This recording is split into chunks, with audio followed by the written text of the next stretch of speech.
For years, I was a former gifted kid who felt like a complete fraud. I tried everything the self-help gurus told me to try. Meditation, journaling, morning routines, productivity hacks that promised to optimize my life. I bought planners, I downloaded apps, I made vision boards, and nothing worked. I was still burnt out, still paralyzed by perfectionism, still lying in bed, scrolling my phone, instead of doing the things I knew I should be doing. But then I discovered a single, almost stupidly simple habit that changed everything. It didn't fix my life overnight, that's not how healing works. But it was the key that unlocked everything else. And here's the weird part. It goes against everything our productivity culture tells us to do. Let me guess where you are right now. You've probably watched dozens of videos about gifted kid burnout, read the articles. You understand what happened to you? How being praised for intelligence instead of effort messed up your relationship with failure? How your nervous system got wired to seek external validation? How perfectionism became your trauma response? Get it intellectually? But you're still stuck. Maybe you start each week with this renewed determination to finally get your life together. You make elaborate to-do lists. You plan out your ideal routine. You tell yourself this time will be different. By Wednesday, you're back on the couch, overwhelmed by your own expectations. Feeling like a failure because you couldn't even stick to the basic habit of drinking more water? Sound familiar? Here's what I realized. All the advice out there, the meditation, the journaling, the morning routines, they're still asking us to perform, still feeding into that same perfectionist system that broke us in the first place. We don't need another thing to be good at. We need permission to be bad at things. So here's the habit that changed everything for me. And it's going to sound ridiculous. Every single day, I deliberately do one bad thing. I know. It sounds counterintuitive. Shouldn't we be trying to build good habits? Shouldn't we be optimizing and improving? But hear me out. For gifted kids who became burnt-out adults, our entire nervous system is wired around avoiding failure, avoiding judgment, avoiding anything that might make us look less than perfect. We've spent decades optimizing ourselves into exhaustion. So instead of adding another good habit to perfect, I started practicing being deliberately imperfect. Here's what this looks like in real life.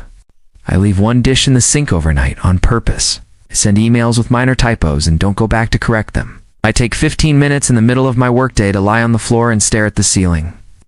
I leave conversations without having the perfect closing line. I wear mismatched socks, let my bed stay unmade. These aren't big, dramatic acts of rebellion. They're tiny, almost invisible moments of choosing to be human instead of perfect. Now, why does this work when meditation and morning routines don't? It all comes down to something called exposure therapy for perfectionism. Dr. Brown talks about how shame can't survive being spoken. Well, perfectionism can't survive being deliberately imperfect. Every time you do something wrong on purpose and the world doesn't end, you're literally rewiring your nervous system. You're proving to your brain that you're still lovable, still worthy, still okay even when you're not performing at 100%. But here's the deeper psychology. As gifted kids, we learned that our worth came from being exceptional. Our brains developed what researchers call conditional self-regard. We only felt good about ourselves when we were achieving or impressing others. Traditional self-help still feeds into this system. Meditate for 20 minutes. Journal every morning. Drink a gallon of water. These are just new ways to be exceptional, new ways to earn our worthiness. But deliberately doing one bad thing, it's practicing unconditional self-regard. You're proving to yourself that you're worthy of love and belonging, even when you're not trying to be impressive. There's also something called psychological reactance at play here. When we feel controlled even by our own expectations, our brain rebels. That's why you can make the perfect plan on Sunday and completely ignore it by Tuesday. But when you give yourself permission to be imperfect, when imperfection becomes the goal, suddenly there's no pressure to rebel against. The perfectionist voice in your head doesn't know how to argue with, "I'm going to do this badly on purpose." Here's what started happening when I committed to this daily practice of deliberate imperfection. First, my anxiety around small mistakes completely disappeared. I used to agonize over typos and text messages. Now I barely notice them. My nervous system learned that minor imperfections aren't life-threatening, but the bigger shift was this. I started actually doing things again. See, perfectionism doesn't just make us afraid of doing things badly, It makes us afraid of doing things at all, because if you never start, you never fail. But when you've already committed to doing something imperfectly, when good enough becomes the standard, suddenly everything feels possible again. I started writing again. Messy, imperfect first drafts that I actually finished instead of abandoning. I started having conversations where I didn't rehearse every word in my head first. I applied for jobs I wasn't 100% qualified for. I took up hobbies I was terrible at, just for fun. The gifted kid in me had spent decades asking, but what if I'm not good at it? And finally, I had an answer. So what? I'm practicing being bad at things. So how do you start practicing deliberate imperfection?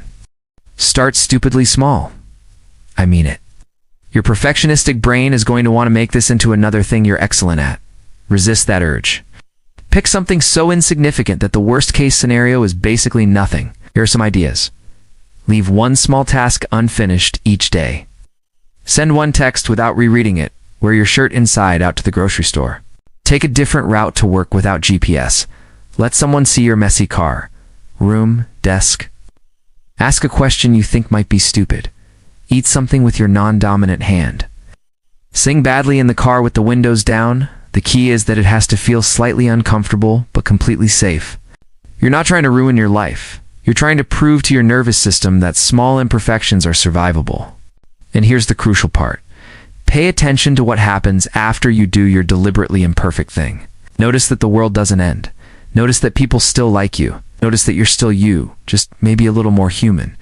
Some days your bad thing might be bigger. Maybe you submit a project that's good enough instead of perfect. Or you leave a social event without saying goodbye to everyone. Other days, it might be tiny. Maybe you just leave one crumb on the counter, or don't make your bed with hospital corners. The size doesn't matter.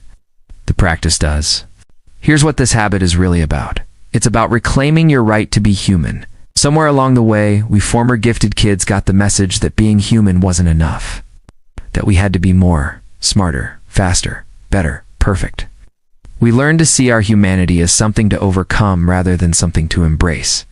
But what if your flaws aren't bugs to be fixed? What if they're features that make you interesting, relatable, real? What if the goal isn't to optimize yourself into some perfect version of who you think you should be, but to become comfortable with who you actually are? Messy, imperfect, beautifully human? This practice isn't just about breaking perfectionism. It's about breaking the fundamental lie that your worth is conditional. It's about proving to yourself one small, imperfect act at a time. That you deserve love and belonging not because of what you achieve, but because of who you are. And who you are is enough, exactly as you are. Even with the typos and the unmade bed and the conversations where you didn't say the perfect thing, especially then. So here's my challenge for you.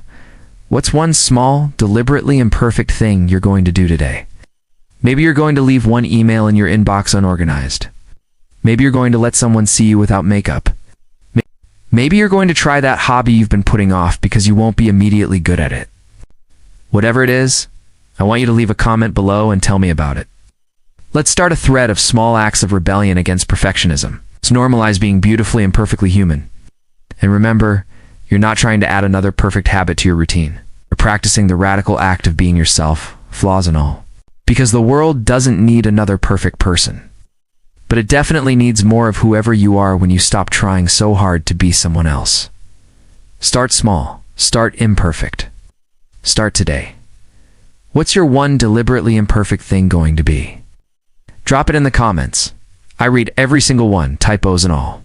And if this helped you realize you're not broken, just human, hit that like button and let me know what other topics you want me to cover. You've got this.